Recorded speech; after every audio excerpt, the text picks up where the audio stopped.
उस महिला ने तहखाने में 7 फुट लंबे एक राक्षस को खोजा। उसके हाथ लोहे की जंजीरों से कसकर बंधे हुए थे। उसके पूरे शरीर पर कुल 47 सिले हुए घाव थे। अन्ना को बिल्कुल भी अंदाजा नहीं था कि यह राक्षस 8 अलग अलग शवों को जोड़कर बनाया गया था। जब वह उसके शक्तिशाली शरीर को देख रही थी तो उसके भीतर अनजाने में आकर्षण की एक चिंगारी जाग उठी। राक्षस ने तुरंत प्रतिक्रिया दी। आधे घंटे बाद अन्ना रोती हुई बाहर भागी। अपनी पत्नी की अस्त व्यस्त हालत देखकर जैक तुरंत समझ गया कि क्या हो चुका है। यह स्वीकार न कर पाने पर कि उसकी ही बनाई हुई रचना ने उसकी पत्नी के साथ ज्यादती की है, उसने गुस्से में एक लोहे की छड़ उठा ली और वार करने के लिए आगे बढ़ा। लेकिन राक्षस ने अचानक भयानक दहाड़ के साथ पलटवार किया और उस लोहे की छड़ को बीच से तोड़ दिया। सिर्फ एक दिन में सक्रिय होने के बाद ही उस उत्परिवर्ती ने बुद्धि विकसित कर ली थी। जैक ने तुरंत एक तेल का कनस्तर उठाया और उसे नाले में उड़ेल दिया। मौत के खतरे को महसूस करते हुए राक्षस ने कुछ पल के लिए हाथ उठाकर आत्मसमर्पण किया, लेकिन जैक उसे मारने के लिए पूरी तरह दृढ़ था। उसे यह नहीं पता था कि उसने जिस राक्षस को बनाया है वह पहले ही अमरता प्राप्त कर चुका था। जंजीरों से आजाद होकर वह राक्षस ठंडे समुद्र में कूद गया और समुद्र की गहराइयों में 7 दिन और 7 रात तक निष्क्रिय पड़ा रहा। जब वह अंततः जागा तो एक भयानक बदले की शुरुआत हो चुकी थी। इधर जैक आने वाले खतरे से बिल्कुल अनजान था। पुनर्जीवन के रहस्यों को खोलने के लिए वह दिन रात खुद को प्रयोगशाला में बंद रखता, अपने शोध में पूरी तरह डूबा रहता। अंततः उसने अलग अलग लाशों के शरीर के अंग जोड़कर एक अद्भुत जीवन रचा। इस खोज ने पूरे चिकित्सा जगत को हिलाकर रख दिया। मृतकों को फिर से जीवित करना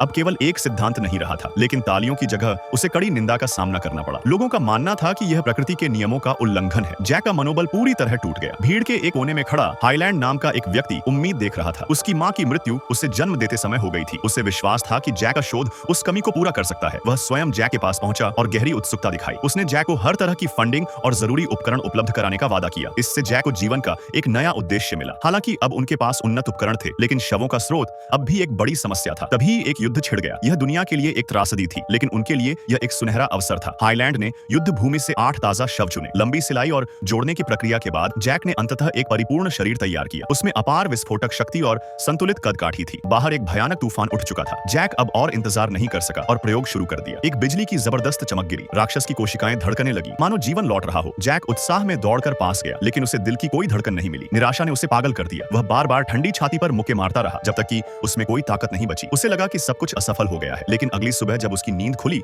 तो उसके बिस्तर के पास एक विशाल आकृति खड़ी थी।